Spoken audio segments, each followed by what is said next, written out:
Here is part one of our interview with Alan Watt. Alan is an author, radio host, and deep researcher into the New World Order's long-term strategy of eugenics and more.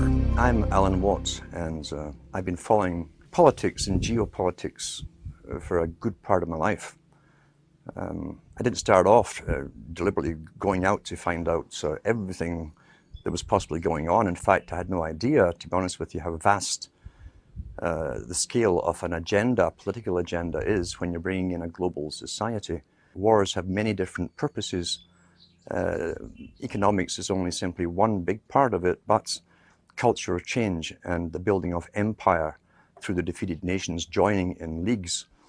Every country was basically signing the same laws, and had been my whole life, at the same time, that affected their societies. Laws were introduced and bills were introduced unbeknownst to the people in those countries that it was being introduced in their neighboring countries or even across the water somewhere at the same time.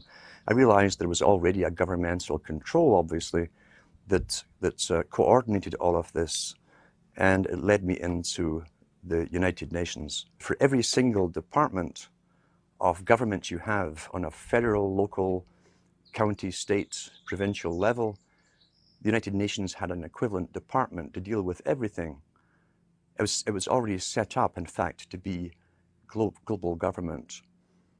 H.G. Wells said at the League of Nations, which was the embryo for the United Nations, he said, this is the nucleus of the world governments, when eventually all laws will come from there, be passed and signed into law by treaty of all the member countries. Eventually, we won't even have to go through the farce, and that's what it is, of voting in parties or candidates, because in the latter part of the 20th century and now into the 21st century, we're being trained, rather obviously, to simply accept rule by experts, rule by scientists, rule by professionals, and that's what they mean when they call governance.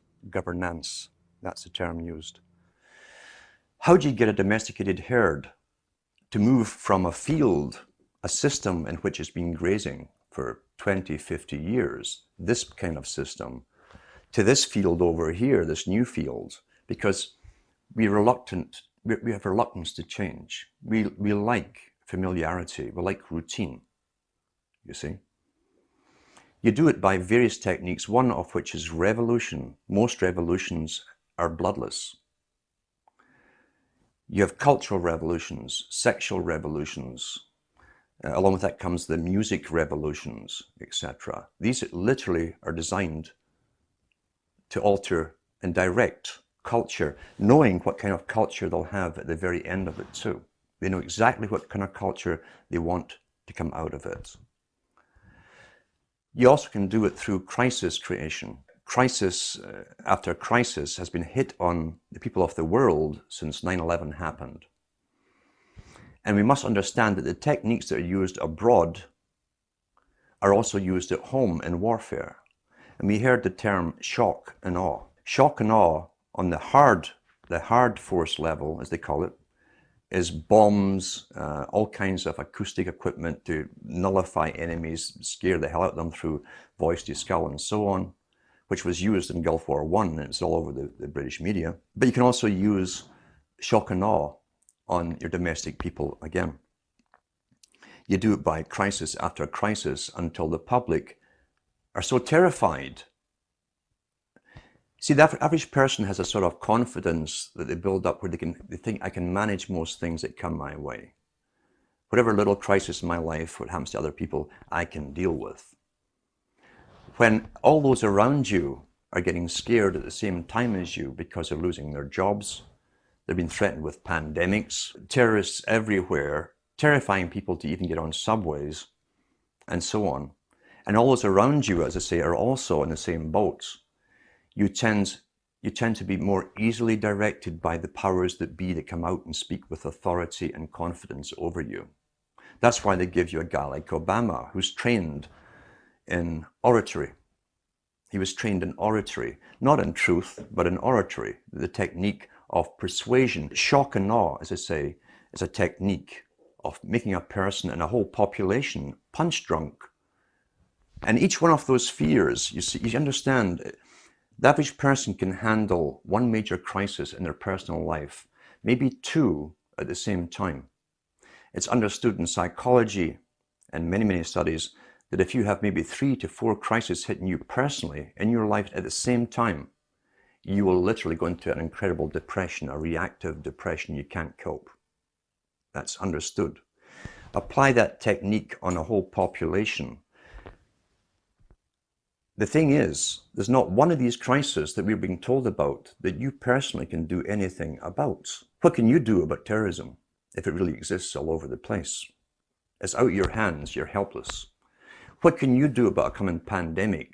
It's out of your hands, you're helpless. What can you do about a nuke getting set off in New York Harbor or wherever? You can't, you're helpless. The message you're getting is that you're utterly helpless to defend, help, or save yourself. That is complete shock and awe tactic that's been used not only in the US and Canada, but across the world. Same strategy, because we're already global with the global society running us all. Massive psychology and warfare techniques in psychology has been used across the planet to make us succumb to fear and crises, as I say, and none of which we can actually do anything about on an individual level. Therefore, the leaders are presented to us on screen with uniforms or business suits and ties as politicians who speak with confidence, all scripted, of course, and they seem to have everything under control. You're now basically a fearful slave looking up to the powerful master to defend and protect you. That's the simple technique of it. I've been speaking about the Rockefeller Foundation. I was mentioning the fact that in the United States, the Rockefeller Foundation, which also runs, I think it is the Carnegie Foundation today, maybe even the Ford, they're all combined. The families that are given the intergenerational rights, if you like, or authority to lead the world to amalgamation under global governance. Mr. Rockefeller also is heavily involved in the world depopulation strategies. He funds abortion clinics across the planet. He also funds hundreds of other front foundations that you would think were independent from his, but they're actually front foundations. He funds them all through his money. You can trace them all back again to so-called family planning clinics across the entire globe, especially in the third world countries. It seems that Mr. Rockefeller is intensely worried about overpopulation in the near future from countries which will have no industry, etc. And he sees it as his right to start the decimating process, basically, of depopulation. Last winter, I got an invitation to attend something called the World's Citizenship Council, the annual meeting. That kind of floored me because the head of the World Citizenship Council is Mr. Rockefeller himself. And here I am speaking out about and against them. So this did not come out of the blue. They try and get you on board working for them. What was also more startling was they always give members maybe 15 minutes or 20 minutes to speak, and I was offered that to speak on stage to this world meeting. The world's citizenship idea is part of the old idea of Cecil Rhodes up into Lord Milner to the Royal Institute for International Affairs and the Council on Foreign Relations. Mr. Rockefeller is up on Google in some of his conferences giving out World Citizenship Awards to very famous people. So they've already bypassed and have bypassed sovereign nations a long time ago. What other benefits you get from being a world citizen, I'm not certain at all. But I was allowed, he said I'd be allowed to speak at this conference. He did not say what to speak about, or didn't say anything about what not to speak about. And he also said that this chairman, of course, who wrote to me, he also said that I'd be allowed to participate in the round table groups which come after. The round table society is very, very important because the round table societies were set up as far back as the Milner Society and the Rhodes Foundation. They came out with the first round table societies. What they do is take the topics that are discussed at the main meetings